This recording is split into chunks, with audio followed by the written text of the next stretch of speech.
Olá, são 6 horas e 37 minutos. Nós estamos de volta com o Manhã no Ar. Fica atento ao horário para não perder o seu compromisso dessa quarta-feira.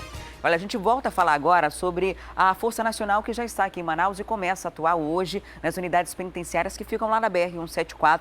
Ali existem vários presídios e quem está acompanhando esse trabalho da Tropa Federal é a repórter Carol Queiroz, com quem eu converso agora ao vivo.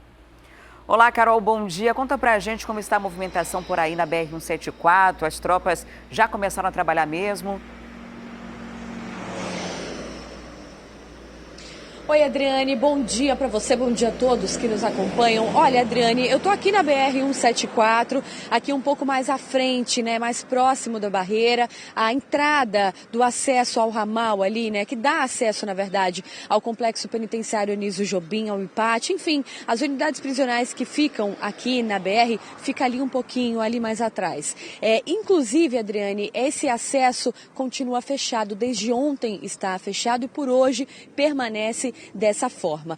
Durante o pouco tempo que nós ficamos por aqui, Adriane, a gente pôde perceber a chegada de muitas famílias, né? Um ônibus ainda há pouco chegou ali, né? Ali bem em frente à entrada do ramal. Muitas pessoas desceram, muitos familiares ainda, né? Com roupas, alimentos, todo mundo tentando, né? Entregar todo esse material aos detentos ali do complexo penitenciário Anísio Jobim, principalmente. Mas por enquanto o acesso desses familiares continua proibido.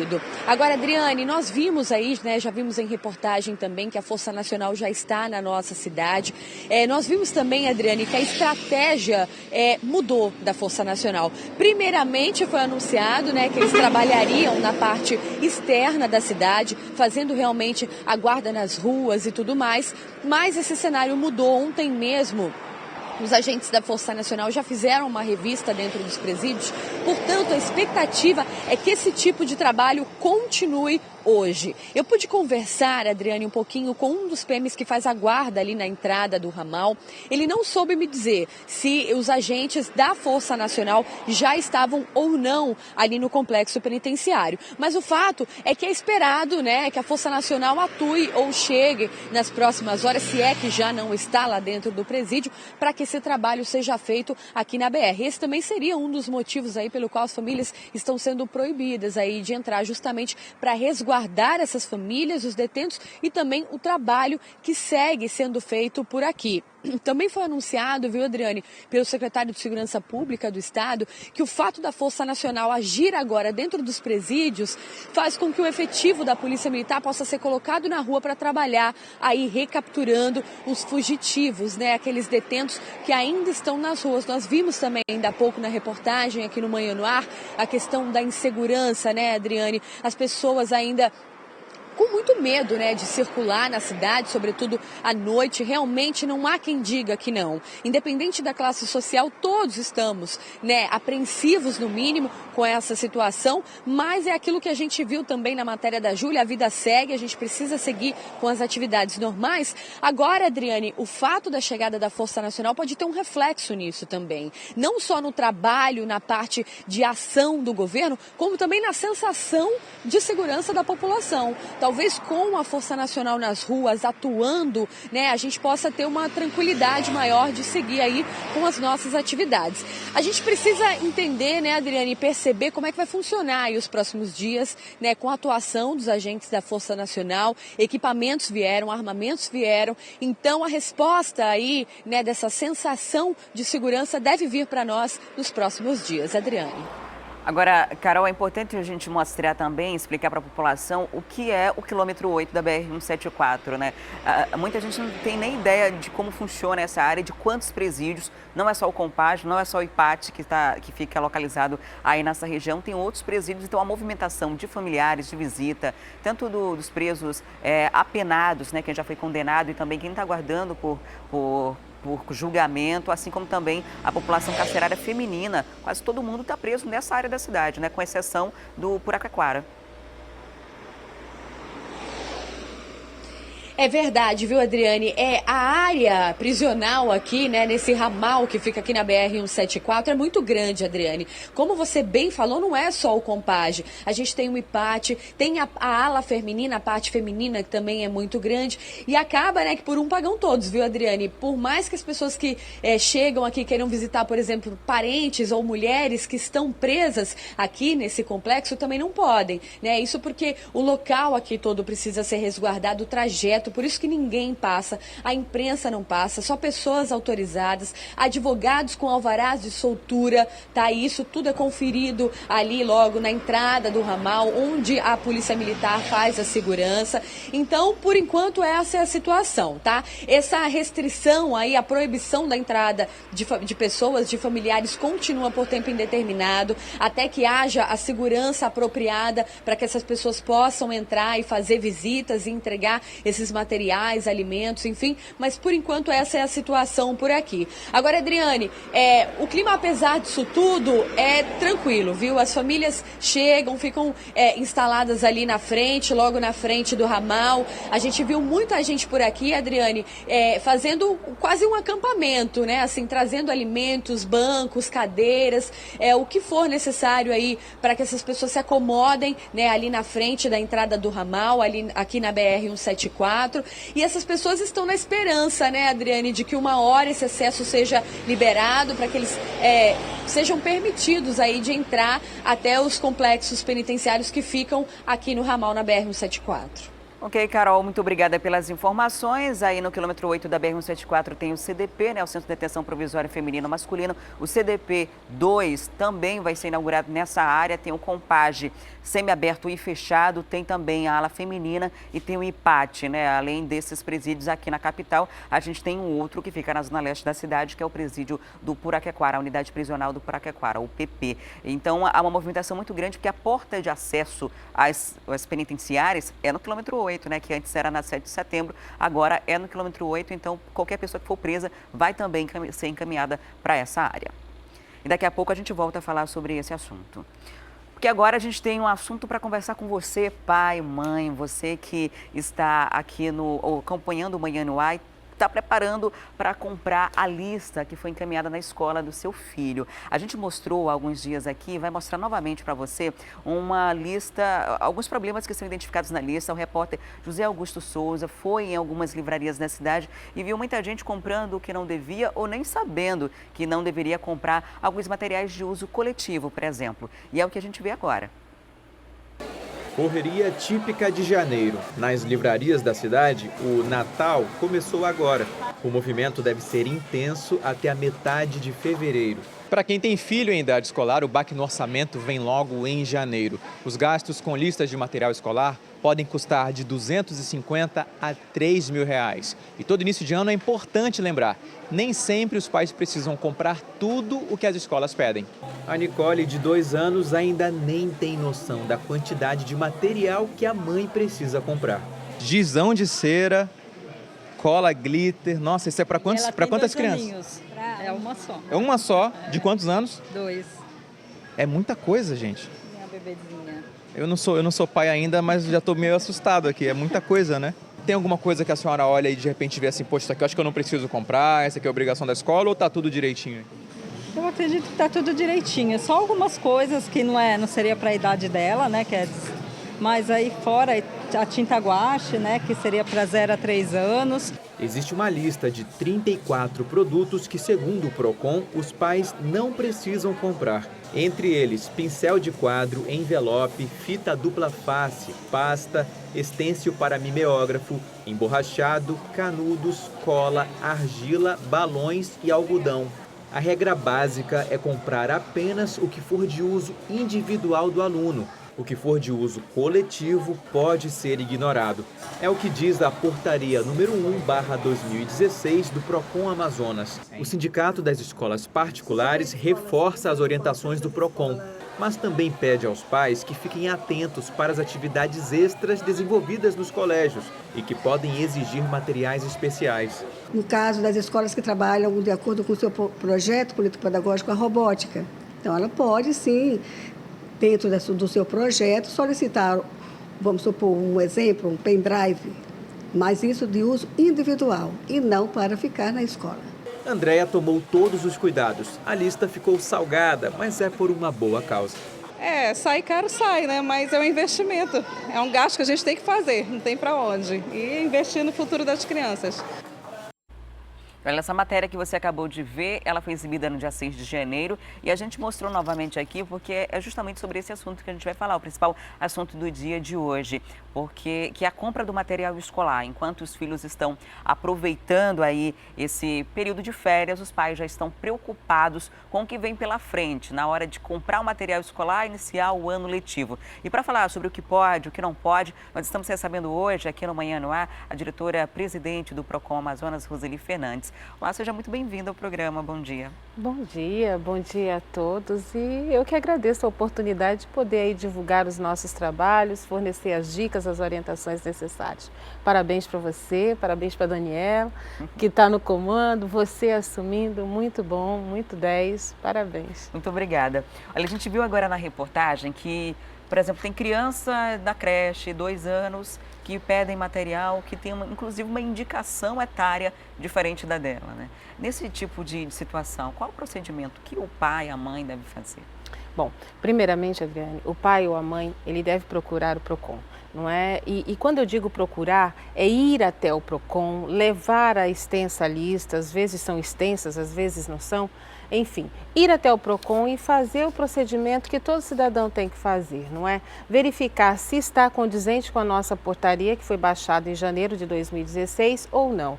Isso é primordial para que o pai ou responsável de aluno compre estritamente o necessário, que é de uso individual da criança ou do adolescente. O que prevê essa portaria? O que o responsável não precisa comprar, por exemplo? Bom, a portaria, ela é um todo, né? Ela vai desde a mensalidade, desde o contrato, passando pelos materiais, né, escolares. Então, ela é um todo. E lá estabelece o que é abusivo, não é? O que a extensa lista, o que aquela lista pode ou não pode ter, não é? Então, é interessante ser de conhecimento de todos, para que, inclusive, né, ninguém pode alegar, inclusive os estabelecimentos de ensino não podem alegar ignorância, não é? Tendo em vista uma portaria que foi publicada, inclusive já foi propagada. Ninguém então, pode dizer isso, alegar, não estou cumprindo a lei porque eu não sei que ela existe. Exatamente, não pode, né? Princípio de direito fundamental, né? Então, é interessante que faça valer e quando você verificar, pai ou responsável de aluno, que tem ali álcool, que tem gel, que tem mais de não sei quantas resmas de papel A4, porque é o chamado papel ofício, enfim, que tem uma série de galão, inclusive galão de água. Pedem isso? Exato, que a gente observou lá no Procon. Então, quer dizer, quando verificar essas solicitações, esses pedidos, o pai, o responsável, tem que ter aquele feeling para que ele compre estritamente o que é de uso individual do seu filho, ou seja, o que só vale é o material didático pedagógico, ou seja, meu filho vai precisar dos livros, dos didáticos, dos paradidáticos, enfim, do material exclusivo dele. Tudo que não for exclusivo de uso individual passa a ser coletivo e é da administração da escola. A gente acabou de mostrar uma lista com alguns desses objetos que não devem ser pedidos, como por exemplo o material que é utilizado pelos professores, né? O pincel de louça. Pincel, giz, apagador, inclusive isso eu já li em lista. Já vi lista indicando inclusive a livraria onde tem que comprar. Isso são práticas abusivas e que não pode prosperar e são nulas de pleno direito. Agora, como agir no momento? Porque, por exemplo, o pai que tem consciência, entende, sabe os seus direitos, conhece a portaria, e ele pode simplesmente se recusar a comprar e entregar o que prevê dentro do que está combinado ali naquela lista e o que prevê a portaria. Só que ele acaba passando por um certo constrangimento dentro da escola, né, muitas vezes. E, para evitar isso, alguns acabam comprando mesmo sabendo que não tem essa obrigação. Exato, mas os constrangimentos hoje em dia, eles têm que ser sanados, seja a nível administrativo ou a nível judicial. Então, o que não pode é um pai ou responsável de aluno comprar o que não vai ser de uso individual do seu filho. Então, hoje em dia, nós estamos numa economia que nós temos que pesquisar, pechinchar e pechinchar. Então, não é constrangimento algum para o pai, o responsável do aluno, e isso fique muito claro para os estabelecimentos particulares de escola, né, das escolas, que não é constrangimento algum o pai chegar e falar, olha, está aqui isso, isso, isso, isso, se precisar, aí ao longo do ano solicite que eu compro. Nós não podemos mais aceitar goela abaixo listas que não é de uso exclusivo do aluno, não é? Agora, quanto a essa questão da compra, tem que ser um alerta também para os donos, para os empresários, para os donos de escolas particulares. O que acontece quando ele descumpre essa portaria, quando ele exige isso? Quais são as punições que estão previstas? O que pode acontecer? Exato. Na própria portaria ela já estabelece e vem aí a multa administrativa, né, que cabe ao estabelecimento aí de ensino. A multa ela tem um efeito sempre pedagógico, não é? Nós sempre observamos dessa maneira, nós que militamos na defesa do consumidor. Então, aquela escola, o estabelecimento de ensino que descumpre, não é? Aí nós temos que tomar as providências e fazer valer a legislação, que são as multas administrativas. Essa multa pode chegar a quanto? Essa multa pode chegar até 3 milhões de reais, dependendo do fato, se for reincidente, tem os agravantes, atenuantes, enfim. Aí vai. Olha, agora você, pai, mãe, com certeza já deve ter visto em algumas listas aqueles pedidos de compra de material dentro da própria escola, dentro da instituição, ou encaminhamento para uma livraria específica, o local onde você deve comprar, de quem você deve comprar e até já as condições de parcelamento, de pagamento. Isso é permitido? A escola pode dizer, determinar onde o pai compra o material escolar do filho, principalmente quando é aquele material didático, os livros, algo do tipo? Não, o estabelecimento de ensino ele não pode indicar onde tem que comprar. Ele pode até sugestionar, mas ele não pode ser um fator indicativo, você tem que comprar ali. Não, isso é abusivo, isso é prática comercial abusiva. Agora, claro, cabe ao pai fazer a pesquisa, porque existem estabelecimentos que também vendem livros e que às vezes o preço está menor do que o da livraria. Não é? Então, aí cabe a pesquisa de preço. Então, o estabelecimento pode sim vender, mas ele não pode condicionar o aluno ali naquele colégio comprando dentro do colégio. Não é? Então, isso não pode. Mas ele fica livre, né? O pai ou responsável de aluno, ele tem que ter a liberdade de fazer a pesquisa e comprar onde ele quiser, seja no colégio ou em livraria. Então, a escola ela tem que informar quem é qual é a editora, que tipo de livro, título, exatamente, esse tipo de coisa. Todas essas informações têm que serem repassadas ao pai, o responsável de aluno. Existem algumas exceções, por exemplo, as escolas que trabalham com serviços diferenciados, como foi citado na reportagem pela presidente do Sindicato das Escolas Particulares de Manaus. É uma escola que tem robótica, por exemplo, que tem um curso específico dentro da escola. E nesses casos, há exceções para o pai acabar entrando com mais recursos, com mais objetos, que podem até ser coletivos. Né? Mais dispendioso até para o pai. Mas aí faz parte do método didático-pedagógico daquela escola e isso tem que constar no contrato. Então, se essa escola, esse estabelecimento, ele tem essa metodologia e há necessidade, aí tem que estar no contrato e aí o pai vai ter que comprar. O PROCON faz uma lista de estabelecimentos sobre os preços para fazer um comparativo, né? Que nesse momento a gente sabe que a variação é gigantesca, né? De um lugar para outro e que vale muito a pesquisa, só que muitos pais não têm tempo para rodar em todas as papelarias da cidade. O PROCON divulga essa lista? Divulga. Sempre até o dia 15 de janeiro, a gente todo ano, né? Inclusive desde da minha volta ao PROCON do Estado do Amazonas, nós fazemos essa listagem até o dia 15 de janeiro e a gente joga tanto no Facebook quanto na página do Amazonas Social e a gente divulga aí onde o pai ou responsável pode comprar mais barato. Essa variação costuma ser de quanto? A gente tem exemplos? É muito difícil porque às vezes são questões, são variações mínimas e são variações gigantescas. O que acontece hoje em dia é que a maioria dos livros, todos eles estão tabelados. A maioria dos livros didáticos, dependendo da editora, ela tem uma tabela a cumprir. Então, seria leviano da minha parte eu dizer para mais ou para menos, não é? Então, cabe ao pai aí fazer realmente a pesquisa de preço com relação ao material didático, ao paradidático e ao material de uso exclusivo, ou seja, lápis, apontador, borracha, régua, compasso e por aí vai. A pesquisa deve ser divulgada quando? No dia 15 vai cair num domingo? É, Vai ser e daí nessa já semana vale. aqui? Exatamente. Por quê? Porque nós observamos que janeiro é o mês das férias, não é? E, então, quando chega final de ano, a gente está nas pesquisas da questão natalina. E quando chega janeiro, já a partir do dia 15, a gente já entra para a pesquisa de material escolar. Início do ano vem IPTU, IPVA e material escolar, não é? Que são as despesas necessárias que nós temos que arcar todo ano. Então, a partir do dia 15, a frequência dos pais em livrarias são bem maiores, não é?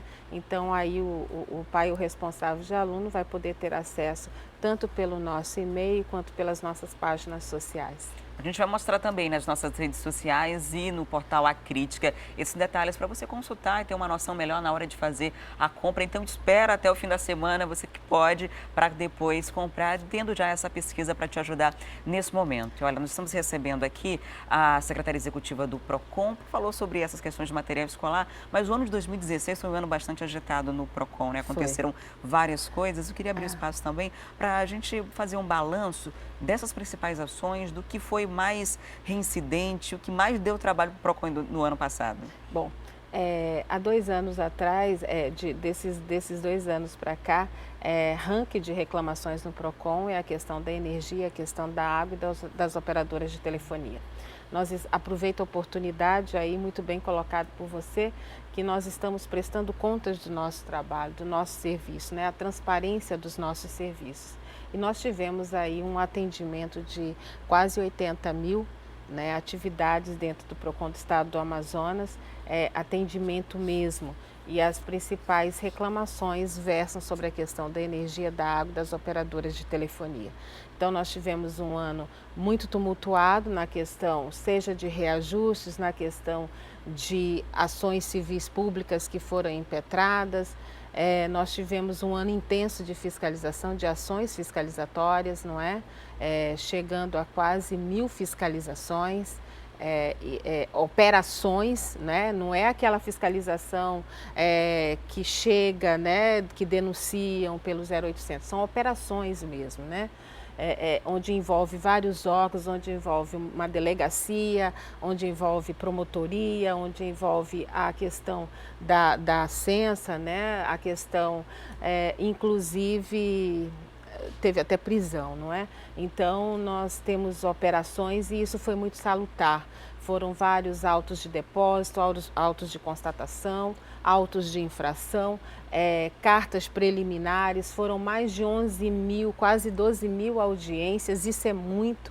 O resultado ele é muito expressivo e isso denota a credibilidade do consumidor, o resgate mesmo da cidadania, porque cidadania e justiça são os nossos pilares, não é? Então, isso vem de encontro com o novo anseio dessa nova realidade que cada cidadão está buscando dentro de si.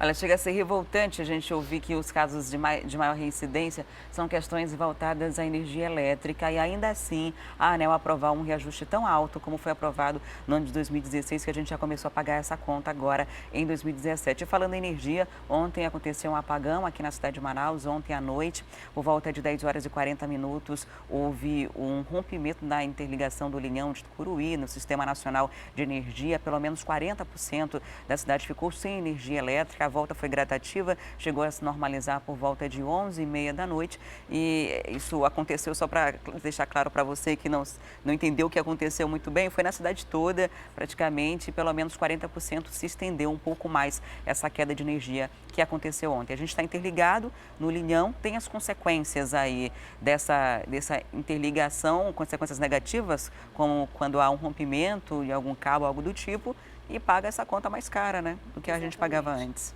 Porque esses apagões, a gente ficar sem energia, isso não nos desconta na nossa conta e nós pagamos. não é? Então, é inadmissível que a gente possa, que nós tenhamos, que nós enquanto PROCON, não é? Órgãos de defesa do consumidor, tenhamos que ser balcões de atendimento. Então eu não concordo com isso e nós já estamos aí já tomando as providências com relação à questão da multa administrativa, inclusive na questão da água. Então nós não podemos mais ficar à mercê, não é? Muito embora nós tenhamos a nossa agência reguladora que trabalha junto conosco, mas a questão da água também. Energia e água são dois serviços cruciais que nós não podemos fazer vista grossa, não é? Nós temos que agir, porque são serviços essenciais. Então nós temos uma lei onde estabelece quais são esses serviços essenciais e nós temos um Código de Defesa do Consumidor. Então a gente não pode deixar que fatores como esse, em pleno momento em que nós vivemos, nós ainda sofremos na pele. Muito obrigada por sua visita, pelos esclarecimentos aqui no Manhã no Ar. Eu que agradeço a oportunidade e o PROCON está aqui no Aleixo, né? Avenida pertinho. André Araújo, aqui pertinho, 1500, atende das 8 às 14 horas, não é? E temos todo um funcionalismo voltado, que veste a camisa. Eu vou aproveitar a oportunidade e agradecer o apoio dos colaboradores, dos técnicos do PROCON, porque esses números expressivos não se deve só a uma gestão, uma pessoa, mas sim a todos que vestem a camisa da defesa do consumidor aqui dentro do estado do Amazonas. Recebi hoje aqui no Manhã no Ar a secretária executiva do PROCON Amazonas, Roseli Fernandes. E olha, agora a gente fala sobre o Centro de Artes da Universidade Federal do Amazonas, que está com inscrições abertas para oficinas de dança, música e artes visuais. Uma boa oportunidade para quem tem interesse em atuar em uma dessas áreas. Sobre esse assunto, eu volto a conversar ao vivo com a Júlia Magalhães, que tem informações para a gente sobre isso. Júlia, para o pessoal aí de casa que está interessado, como é possível fazer essa inscrição? Olha, Adriane, bem fácil, viu? É só levar um documento com foto até a unidade 1 do CAUA, que fica na rua Monsenhor Coutinho, no centro da cidade.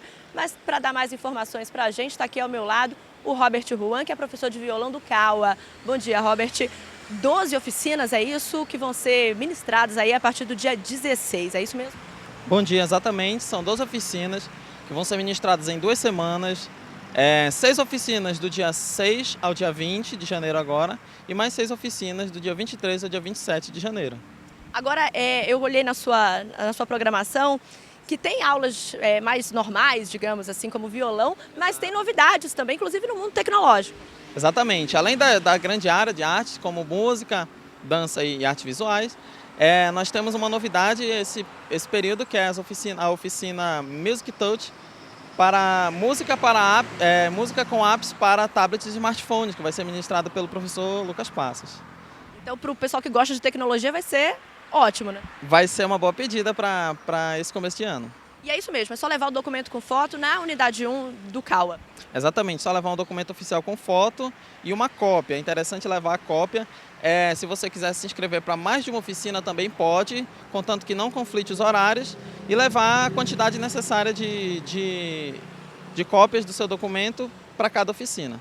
Agora, se as pessoas quiserem mais informações e também ver a lista, né, de oficinas que vão ser oferecidas, podem fazer como? Todos os detalhes estão na fanpage do CAUA, que está no Facebook CAUA, Centro de Artes UFAM, ou você pode estar ligando também para o 3305-5150. Vou dar de novo aqui o número, 3305-5150. As oficinas vão ser 12 oficinas, né, dividido em 2 semanas. E, Robert, mais ou menos quantas vagas? Aproximadamente 150 vagas. Varia de cada curso, tem oficinas que contemplam mais alunos, outros que contemplam um pouco menos, mas aproximadamente 150 vagas. Agora você me disse que está sendo bastante procurado, né? Exatamente, está sendo bastante procurado e já vai acabar. Quem quiser correr. Até porque tem muita gente de férias também que quer aproveitar esse momento para aprender alguma arte, né? Exatamente. Nesse período de férias é bem procurado, inclusive as oficinas no CAUA são ministradas de 6 em 6 meses, sempre nos períodos de férias. Inscrições gratuitas? Gratuitas, 100%. Obrigada, bom dia para você. Adriane, então, olha só, ótima oportunidade para aprender alguma coisa, para fazer alguma coisa nessas férias, né? E ainda mais de forma gratuita. Muito bom, né? Ter a oportunidade de aprender algo ainda de graça, que é coisa melhor. E olha, pela terceira vez em 2 semanas, uma empresa aérea cancela voo com destino a Curaçao. A falta de informação irritou os passageiros que tiveram que passar 2 dias hospedados aqui em Manaus. A repórter Amanda Amorim tem os detalhes desse caso. Depois de 11 dias, a empresa aérea Icelé, que realiza viagens internacionais, cancelou mais uma vez um voo. E seria com o mesmo destino do dia 29, para Miami, com conexão em Curaçao. A tripulação alegou que não seria possível realizar o voo por conta de problemas operacionais. É isso mesmo? Com certeza, né? Estamos aqui no Hotel Ibis esperando a boa vontade da Icelé mandar um voo de Curaçao para cá para nos levar para Miami, que é o nosso destino. Já perdemos 2 dias de férias, né, com tudo pago, e a empresa não nos ressarciu de nada até agora, mas o grupo já está montando uma ação, né, para entrar na justiça contra essa empresa. Nós estamos com toda a programação da viagem, que foi totalmente atropelada, e o sentimento de frustração. Totalmente justificável, né? Você se programa todo, tem hospedagem, se programa para viajar com a família, para ter férias aí com qualidade, de repente passa 2 dias numa cidade, num hotel, sem saber até quando iria embarcar ou não. As informações que a gente tem é que esses passageiros conseguiram embarcar nesta madrugada. E você vai conhecer agora uma história impressionante. Uma jovem de 26 anos descobriu que não era filha dos próprios pais. Ela procurou a ajuda da TV A Crítica para tentar encontrar a família biológica. A mãe de criação dela também quer conhecer a filha verdadeira. Detalhe, as duas não pretendem trocar de família, não. Elas querem apenas descobrir onde está a outra menina que nasceu no mesmo dia aqui em Manaus, na maternidade beneficente portuguesa. Quem conta essa história pra gente é a Thea Morel e o repórter cinematográfico Mauro Moraes.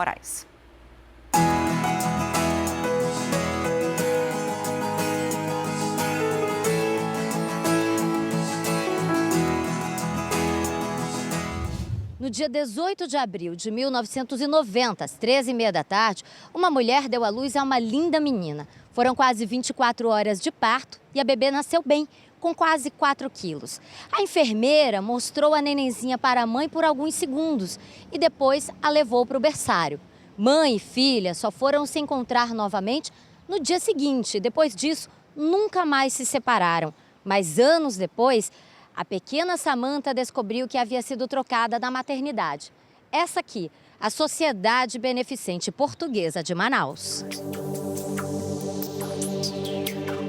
Desde pequena, Samanta era muito diferente dos pais. A mãe tem a pele e os cabelos claros. A jovem, hoje com 26 anos, é morena com cabelos cacheados. Isso fez com que o marido de Deusamira saísse de casa quando a filha tinha apenas 2 meses. Mas apesar das diferenças, a mãe nunca quis acreditar que Sam não era sua filha. Para a família e para ele mesmo foi um ato de traição. Então eu cuidei da menina sozinha, eu e a minha família. O tempo passou e as duas, mãe e filha, permaneceram inseparáveis. O pai não queria mais dar uma pensão, mas pagou o exame de DNA. Samanta tinha 18 anos quando descobriu que tinha sido trocada ainda na maternidade. O resultado do DNA não dá margem para dúvidas. Em 26 de agosto de 2008, ele diz: concluímos que Expedito Menezes da Silveira não é o pai biológico de Samanta Develin. E Maria Deusamira Maia não é a mãe biológica. Como é que você recebeu essa notícia, essa certeza com o DNA na mão? Eu lembro que a minha mãe chorou muito, depois foi o meu pai e eu tive que acalmá-los. Aí eu falei para minha mãe dentro do ônibus: mãe, a senhora ainda quer que eu volte para casa? Porque eu não sou sua filha. Então, assim, eu fiquei muito triste. E ela falou: não, você é louca, você vai voltar para casa, você é minha filha sim. Você pode ter sido trocada, mas agora em vez de eu ter uma filha, eu tenho 2.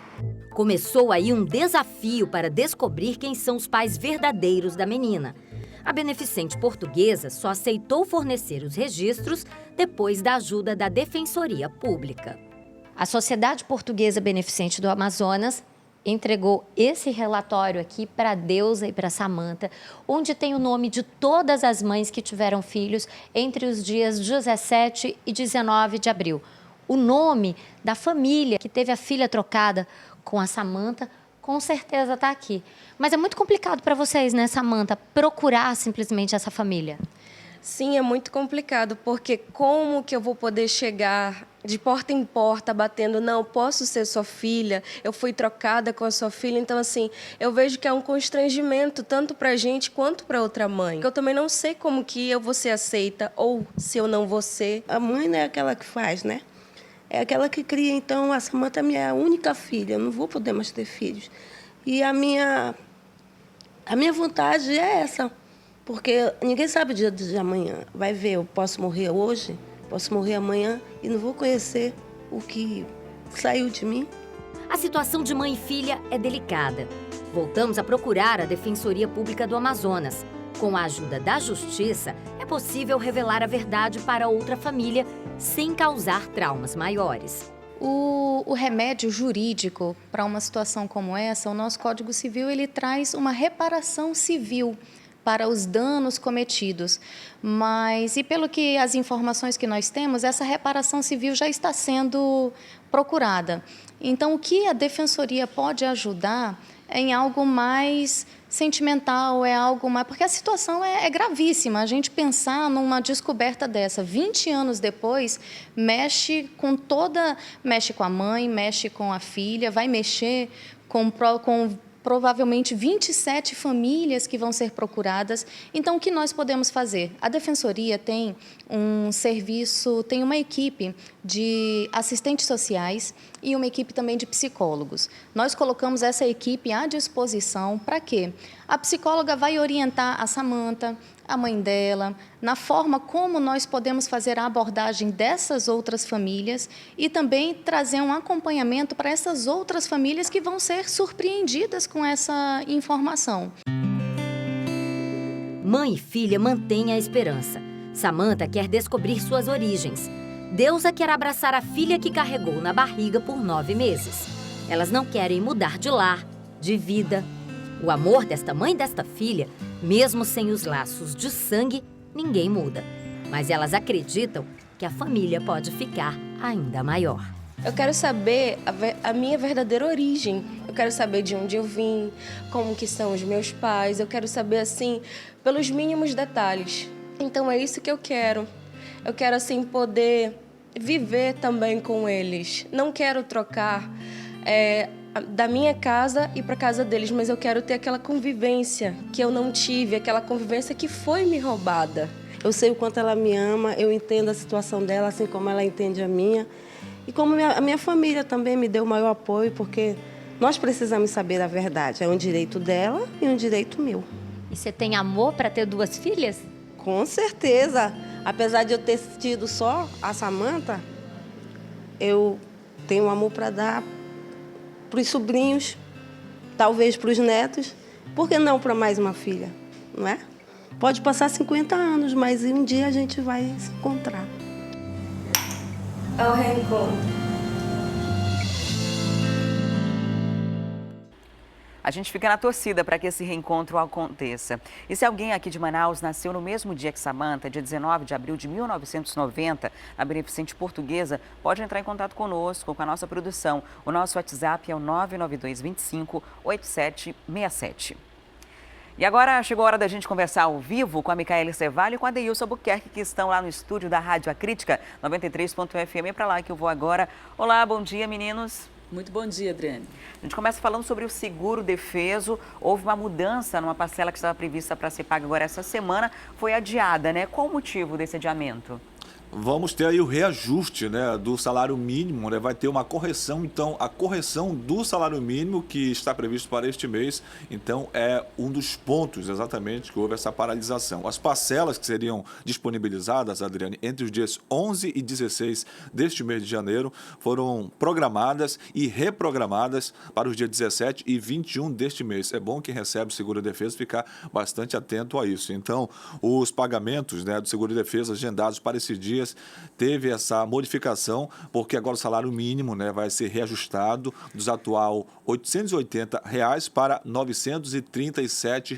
Então, este é o principal motivo. O lote de pagamento do seguro-desemprego do pescador artesanal, que foi gerado em 29 de dezembro de 2016, contemplou apenas as parcelas colocadas à disposição dos beneficiários nesta terça-feira, no caso ontem. Já aqueles que foram gerados no dia 5 de janeiro e cujo pagamento estava programado para os dias 11 e 16 de janeiro, serão adiados em uma semana para esta correção. Então, a gente pede atenção aí do trabalhador que recebe o seguro defeso, aí fica atento a essa pequena mudança de mais ou menos aproximadamente uma semana, até porque vamos ter a correção do salário mínimo dos atual 880 para 937, então teve essa pequena paralisação, é bom ficar atento aí para não perder também o seu benefício.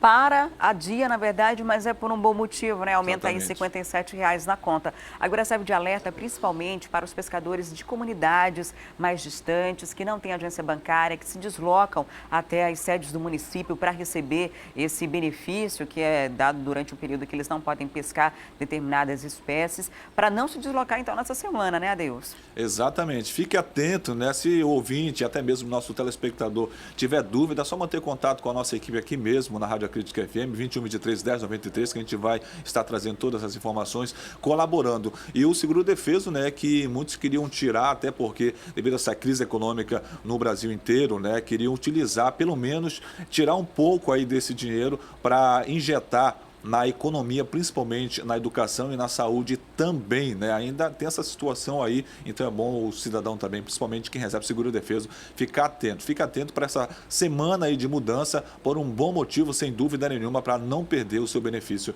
do seguro defeso.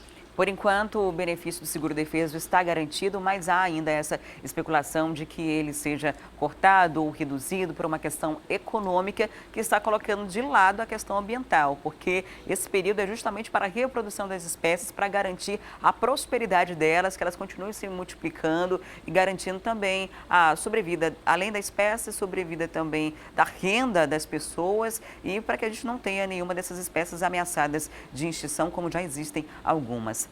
Agora, mudando de assunto, uma fiscalização realizada pelo Departamento de Auditoria Ambiental do Tribunal de Contas do Estado do Amazonas nos sistemas públicos de abastecimento de água identificou aí pelo menos 17 municípios com uma série de irregularidades na captação e no tratamento, né? Realmente, viu, Adriana? Essas irregularidades vão desde a captação, a distribuição e ele, de acordo com esse relatório, né, final dessa análise, diz que pode comprometer a saúde de centenas de amazonenses. O resultado aí desse relatório, dessa fiscalização, acabou ocasionando em 13 recomendações e 6 determinações que eu vou já explicar um pouquinho mais detalhadamente, mas que o governo aí tem 12 meses para colocar em prática e resolver toda essa situação. Vamos citar algumas coisas? Entre as irregularidades no tratamento, eles dizem o seguinte, que em muitos casos, né, em vários municípios, existe a defasagem no valor da taxa de abastecimento e um alto percentual de inadimplência. Isso acaba ocasionando na qualidade final da água, porque eles não têm dinheiro para fazer esse tratamento da forma correta. E dizem o seguinte, que essa taxa de inadimplência ultrapassa até os R$ 801 mil, como, por exemplo, no município de Itacoatiara, né, e também no Careiro da Várzea, cujo sistema é operado pela COSAMA. O déficit de arrecadação chegou a 73%, ou seja, de tudo que eles gastam, eles só recebem ali 20 e poucos % do que eles produzem. Isso é um índice muito alto e acaba ocasionando, né, numa água que nem sempre tem qualidade, nem sempre eles têm dinheiro para fazer. Tudo o que precisa fazer é passar por todas as etapas de tratamento da água. Olha, em relação à qualidade da água, existe a ausência de um programa de controle e manutenção das áreas de captação da água, ou seja, do rio onde ela é captada, ou mesmo ali do poço ou do lençol freático de onde essa água é retirada. Existe também a deficiência no monitoramento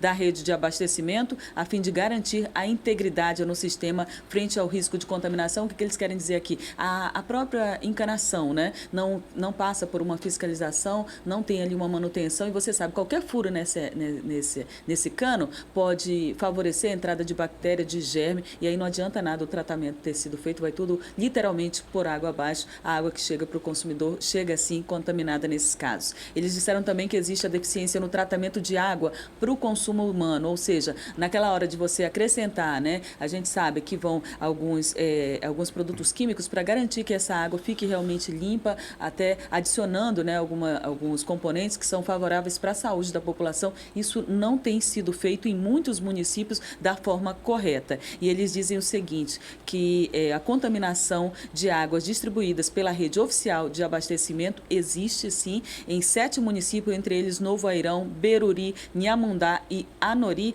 Não existe tratamento de água para o consumo humano, ou seja, em muitos municípios do estado, a água que a gente consome, a água que chega nas torneiras não é aí a apropriada para consumo humano, e aí foi estipulado um prazo de 12 meses para que o governo e os municípios formem uma força-tarefa para tentar resolver esse problema, Adriane. Precisa ser resolvido o quanto antes, né? A gente teve agora recentemente um caso de surto de diarreia e vômito lá no município de Manacapuru. O que estava acontecendo ali? A água do Miriti estava saindo e sendo distribuída sem passar por nenhum tipo de tratamento, completamente amarela, fez com que várias pessoas adoecessem ali no município. 12 meses é um período muito grande para a pessoa continuar recebendo uma água sem qualidade em tantos municípios como foi identificado. A gente espera que essas providências sejam tomadas o quanto antes, porque o consumidor paga por isso. A gente não paga só pela quantidade de metros cúbicos de água que chega na nossa residência. A gente paga pelo tratamento, pela captação, por tudo isso. Está incluso lá na nossa conta. Então, o justo é receber uma água de qualidade. Agora, Adriane, a partir de agora, isso não vai ser um problema só do Estado, não. Olha só, foi anexada uma cópia desse processo e encaminhado para o Ministério Público Federal para que ele tome ciência, né? E tente aí também fazer a fiscalização acerca do abandono de obras de saneamento público financiadas com recursos federais que aconteceram nesses municípios. E também deve ser feita uma fiscalização mais rigorosa a partir de agora no que se refere ao Tribunal de Contas da União. Ou seja, toda uma força-tarefa realmente, e a gente acredita que quando tem a fiscalização, principalmente de órgãos federais, né? Fiscalizando os recursos e fiscalizando as obras, porque veio dinheiro, né, para os municípios, para muitos deles, para que fosse solucionado esse problema há tempos atrás. O que aconteceu com esse dinheiro? Por que ele, né, não foi investido da forma correta e por que o problema não foi solucionado? Então, a partir de agora, eu acredito que os recursos que virão para solucionar esse problema serão muito mais fiscalizados, e a gente pede também a ajuda da população, que fiscalize, que fique informada, a gente vai estar sempre informando por aqui, e que eles acompanhem toda a obra voltada para isso e fale para a gente também da qualidade aí do produto que eles estão recebendo na casa deles, assim como informe também os órgãos de fiscalização, né, e os órgãos também aí de direito que estão fiscalizando toda essa situação no estado. Olha, agora eu vou mudar de assunto mais uma vez, quero falar com a Adeilson Albuquerque, que é especialista em esportes, em futebol principalmente. Tem uma decisão polêmica da FIFA agora, que estende a Copa do Mundo para 48 seleções. Que história é essa, Adeilson? Pois é, eles estão tentando contemplar, Adriane Diniz, outros países, né, participando desta competição, que é a maior competição de futebol do planeta. Atualmente, a Copa do Mundo é realizada com 32 seleções. Foi assim, foi dessa maneira na Copa aqui no Brasil 2014, que infelizmente nós tivemos uma participação muito melancólica, triste, né, trágica, vamos colocar até assim. Vai ser da mesma maneira na Copa da Rússia em 2018, só que essa mudança de 32 seleções para 48 deve acontecer a partir de 2026. Já houve uma conversação entre os países, entre os continentes, principalmente um dos continentes que deve ser contemplado, exatamente o asiático, né? Até pelo poder aquisitivo que eles têm, que o continente tem, que o país tem em si, mas que infelizmente era até uma cobrança deles, só tinha uma seleção participando, até mesmo, a forma de participar deveria ser um pouco mais intensa. E é dessa maneira que eles tentam contemplar, né? Assim também como o poder aquisitivo da competição vai crescer. Atualmente, só para a gente fazer uma ilustração, a Copa do Mundo com 32 seleções equivale a mais ou menos 11 bilhões de reais. Com esse crescimento, com o adicional dessas seleções para 48, aí o valor que eles vão conseguir, a partir de então, será de 12 bilhões de reais. Ou seja,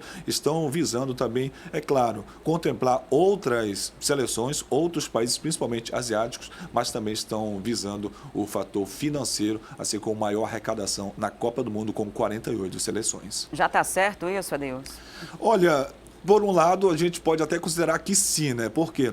Porque vai contemplar outras seleções, né? Até porque, como a gente observa, citou agora há pouco, na Ásia nós temos aí uma seleção, 2 seleções, com isso podem entrar mais 2 ou 3 seleções, até porque realmente é um país, é um continente muito rico, né? Então pode colaborar ainda muito mais com o futebol, assim como também muitos jogadores brasileiros vão para a Ásia, participam, crescem por lá, às vezes não são nem conhecidos no Brasil. É uma demonstração de que o futebol asiático é muito bom, sem dúvida nenhuma, e a gente acredita que pode ser muito bom, sim, para o futebol do Brasil, assim como também para o futebol do planeta, com essas 48 seleções ao invés de 32. Eles, por um lado, estão visando o fator financeiro, mas eu acredito sim que vai ser muito favorável para os atletas e principalmente para os continentes que atualmente, com 32 seleções, não são muito favoráveis na Copa do Mundo. A decisão geral deve ser aí divulgada em março, essa distribuição, né? Exatamente. E a gente vai saber quanto sobra para cada continente a mais de equipes para disputar. Acho que todo mundo fica um pouco interessado, né?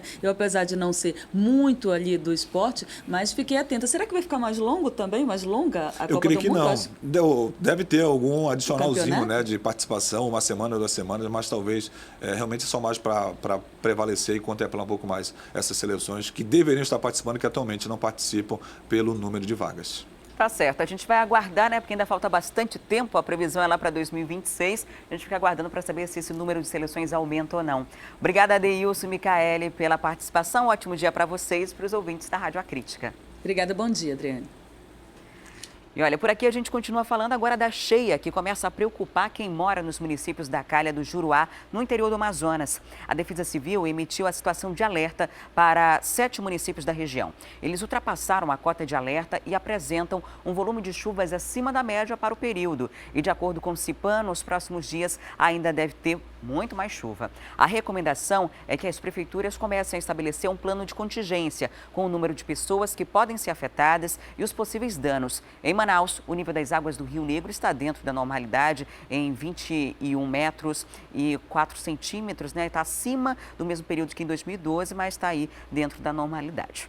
E se você mora na zona sul da cidade, é bom se preparar para uma possível falta d'água. A Manaus Ambiental vai realizar hoje e amanhã um serviço no reservatório do Mocó. E por causa disso, pode haver um interrompimento no abastecimento. Quem tem outras informações sobre esse assunto é a Júlia Magalhães. Olá, Júlia. Que bairros da capital devem ficar sem água? Isso é para hoje, amanhã? O que está previsto? 27 bairros, viu, Adriane? Mas eles não devem ficar sem água, porque essa manutenção vai acontecer entre as 10 da noite e 1 da manhã. E logo após essa manutenção, a água deve ser religada. Segundo a Manaus Ambiental, essa hora, né, o consumo de água é bastante baixo, né, muito menor do que durante todo o dia. Então, os moradores não devem nem sentir essa falta de água. Mas é bom ficar aí, né, ligado, deixar de repente uma água reservada, porque vai que acontece algum problema nessa manutenção. Bairros como parte da Morada do Sol, porque tem alguns bairros, na verdade, que não são completamente abastecidos pelo reservatório do Mocó. Como o Japim, por exemplo, parte dele é abastecido pelo Mocó e parte não, assim como a Morada do Sol. E bairros como Petrópolis também, a Japim, Coroado, vão passar por essa manutenção e pode acontecer de ficar sem água. Então é bom deixar aí uma aguinha reservada para não ter problema, né, Adriane? E reservar direito, né, Júlia, para preservar a saúde das pessoas, tampar o balde, a caixa onde você for armazenar essa água, para não tornar um criador de mosquito da dengue. Obrigada, Júlia, pelas informações. Daqui a pouco a gente volta com mais. Olha, moradores da comunidade Manaus 2000, no Japim 2, estão ilhados. As pontes de madeira que davam acesso ao local foram levadas pela forte chuva no mês de dezembro. Eles agora pedem ajuda. Esse aqui é o Igarapé do 40, nós estamos em frente ao Beco Kimura. Exatamente aqui onde eu tô, tinha uma ponte que ligava aqui essa parte da Manaus 2000 até as casas que ficam ali no beco. Seu José, no dia em que a ponte foi levada, Como foi? O pessoal aqui ficou em desespero, preocupado? Todo mundo aqui em pânico, querendo salvar suas coisas. Inclusive, nós tiramos até uma senhora no casco da geladeira. Foi uma coisa terrível, porque tudo isso aqui ficou inundado. Como vocês podem ver ali, aquelas casas ali, não caíram porque Deus segurou essa casa. E agora, com a falta das pontes, vocês estão tendo que ou atravessar pelo Igarapé, por dentro do Igarapé, ou se não, fazer um percurso longo, dar a volta aqui praticamente no Igarapé todo para poder entrar pelo outro lado, é isso? Tem de fazer um percurso grande e está chegando as aulas. Todas as crianças, como é que eles vão sair daqui? Se der outra enchente, como é que não vão sair para as crianças ir para o colégio? A gente está vendo ali, né, pessoas trabalhando, eles estão construindo por conta própria uma ponte provisória para poder chegar com mais facilidade às casas. O seu Josá está aqui comigo também, gente. A gente queria muito poder ir até o outro lado, mas fica complicado, até para a nossa equipe de reportagem, porque deveria passar por dentro aqui do Igarapé.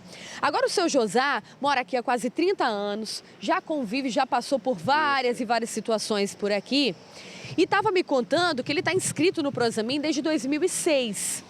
Mas até agora nada, ninguém gosta de morar nessas condições, né, seu José? De jeito nenhum, a gente vive porque infelizmente a gente não tem opção, tá? Mas a situação é muito crítica, a gente aqui, cada enchente é um sufoco, cada enchente é um problema e cada vez mais vai se agravando, né? E a gente está tentando ver se os nossos prefeitos, nosso governo tomam uma posição. Ou eles vão esperar que as casas tudo tombe e mate alguém para poder tomar uma posição, né?